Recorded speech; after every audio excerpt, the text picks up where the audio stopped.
তাই তো মেনস্ট্রুয়েশনটা। Patient name is Chaina Debnath, 29 years, তাই তো?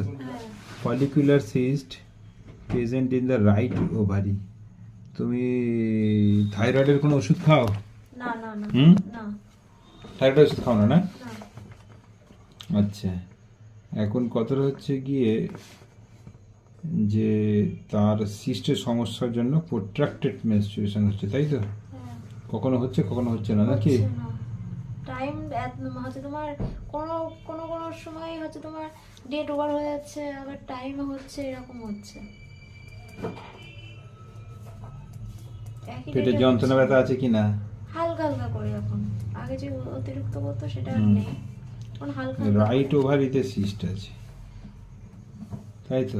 হ্যাঁ, আর এখন না শরীর না এত খারাপ লাগে, কাজ করতে গেলে উঠতে গেলে মাথা শুধু গার মধ্যে না টলে।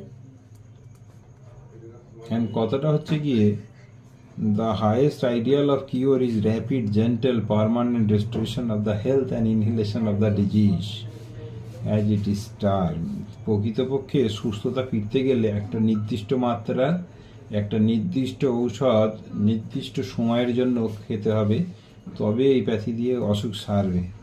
তোমাকে আমি চালানোর জন্য মাসিকটা যাতে না হয়েছে ওটা চালু হয়, যেন হয়, সেই ওষুধটাই তুমি খেয়ে গেলে 2 মাস ধরে। কিন্তু লসটা কার হলো? লসটা কিন্তু আমার হলো না, লসটা তোমারই হলো।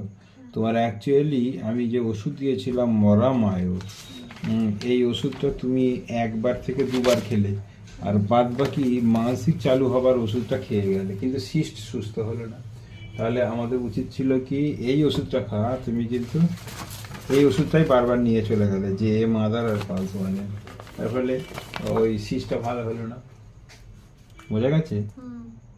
এখন সিস্টের ওষুধ দিলাম, এটা খেয়ে সিস্টটাকে কন্ট্রোল করে তারপরে হবে। কথাটা বুঝতে পারছো? সেই ফের বোকা বোকা কোশ্চেন।